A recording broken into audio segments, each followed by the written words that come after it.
তোমরা যারা নবম শ্রেণীর বিজ্ঞান বিভাগের ছাত্র, তারা রসায়ন বইটি হাতে পেয়েছ। বইটি হাতে পেয়ে কিছু প্রশ্ন তোমাদের মনের মধ্যে ঘুরপাক খাচ্ছি। রসায়ন বিষয়টি কি? কেনই বা আমরা রসায়ন পড়ব? অর্থাৎ রসায়ন আমাদের কি কাজে লাগে? রসায়নের সাথে বিজ্ঞানের অন্যান্য শাখার কি কোনো সম্পর্ক আছে? এসব বিষয়ের উত্তর এই অধ্যায়টি পড়লে জানতে পারবে।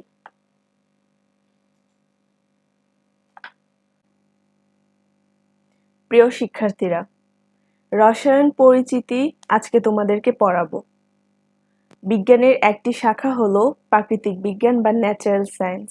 যুক্তি দিয়ে পর্যবেক্ষণ করে অথবা পরীক্ষা নিরীক্ষার মাধ্যমে প্রাকৃতিক কোনো বিষয় সম্বন্ধে বোঝা বা তার ব্যাখ্যা দেওয়া বা সে সম্বন্ধে ভবিষ্যৎবাণী করাই হলো প্রাকৃতিক বিজ্ঞানের কাজ। রসায়ন প্রাকৃতিক বিজ্ঞানের একটি শাখা, যেখানে পদার্থের গঠন, পদার্থের ধর্ম এবং পদার্থের পরিবর্তন নিয়ে আলোচনা করা হয়। যেমন কয়লা একটি পদার্থ, কয়লার ভেতরে রয়েছে কার্বন। এখানে কয়লার ভেতরে কার্বন পরমাণুগুলো কিভাবে থাকে, আবার কয়লা পোড়ালে কয়লা বাতাসের অক্সিজেনের সাথে বিক্রিয়া করে কিভাবে কার্বন ডাই অক্সাইড এবং তাপ উৎপন্ন করে, এই ধরনের আলোচনাগুলো রসায়নে করা হয়। পদার্থ তা জীব হোক বা জড় হোক, সবই রসায়নের আলোচনার বিষয়। প্রাকৃতিক বিজ্ঞানের পদার্থবিজ্ঞান, ফিজিক্স, রসায়ন, কেমিস্ট্রি, উদ্ভিদবিদ্যা, বোটানি, প্রাণীবিদ্যা, জুলজি, অণুজীব বিজ্ঞান, মাইক্রোবায়োলজি, জ্যোতির্বিজ্ঞান, অ্যাস্ট্রোনমি, মৃত্তিকা বিজ্ঞান, সয়েল সায়েন্স ইত্যাদি শাখা রয়েছে। তুমি যে খাবার খাচ্ছ তার মধ্যে কি কি পদার্থ আছে বা তা কিভাবে আছে, পদার্থের গঠন, সেটি রসায়নের বিষয়। আবার তোমরা অনেক স্বাদের সাইকেলটিও, যেটা কেনার সময় অনেক সুন্দর ছিল, কিছুদিন পরে সাইকেলে যেসব অংশ লোহার তৈরি ছিল তার কোথাও কোথাও কেন মরিচা পড়ে গেছে, এগুলো রসায়নের বিষয়। এই বিশ্ব যখন সৃষ্টি হয়েছিল তখন থেকেই রসায়নের যাত্রা শুরু। তবে সম্ভবত প্রথম যেদিন দুটি পাথরকে ঘষে মানুষ আগুন জ্বালাতে শিখলো, সে সময় থেকেই এই রসায়নের উপর মানুষের নিয়ন্ত্রণ শুরু হয়েছে। এরপর প্রাগৈতিহাসিক যুগ থেকেই ধাতু নিষ্কাশন, মাটি পুড়িয়ে মাটির তৈরি বিভিন্ন জিনিসপত্র তৈরি, বিভিন্ন গাছের নির্যাস থেকে ওষুধ এবং সুগন্ধি জাতীয় দ্রব্য ইত্যাদি ক্ষেত্রে বিভিন্নভাবে মানুষ রসায়নের ব্যবহার করে আসছে। এ পর্যন্ত পাওয়া তথ্য অনুযায়ী প্রথম ব্যবহৃত ধাতু হলো সোনা। এছাড়া সেই প্রাচীনকাল থেকে মানুষ তামা বা কপার, রূপা, টিন এসব ধাতু ব্যবহার করছে।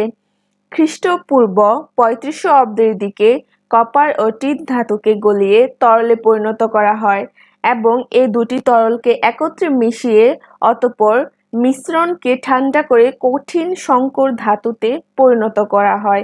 এই সংকর ধাতুর নাম ব্রোঞ্জ। এটি খুবই গুরুত্বপূর্ণ প্রশ্ন। সংকর ধাতু তোমাদের বিভিন্ন সালে বিভিন্ন প্রশ্নে আসছে, তাই তোমরা সংকর ধাতু ভালো করে মুখস্থ করে যাবে। এই ব্রোঞ্জ দিয়ে ভালো মানের অস্ত্র তৈরি করা হতো। তখনকার মানুষ পশু শিকার করে, ফসল ফলানো, জ্বালানি হিসেবে কাঠ সংগ্রহ সহ প্রয়োজনীয় অনেক কাজে এই অস্ত্র ব্যবহার করত।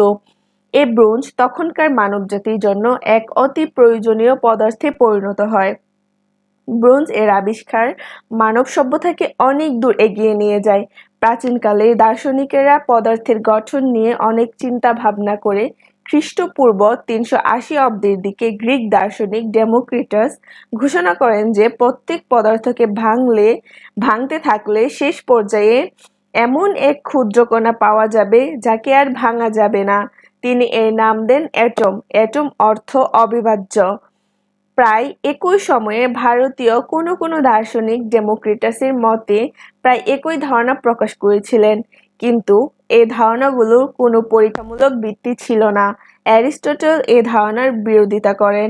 তখন অ্যারিস্টটল সহ অন্যান্য দার্শনিকেরা মনে করতেন সকল পদার্থ মাটি, পানি ও বাতাস মিলে তৈরি হয়। ফলে অ্যাটমের ধারণা অনেকদিন পর্যন্ত মানুষ গ্রহণ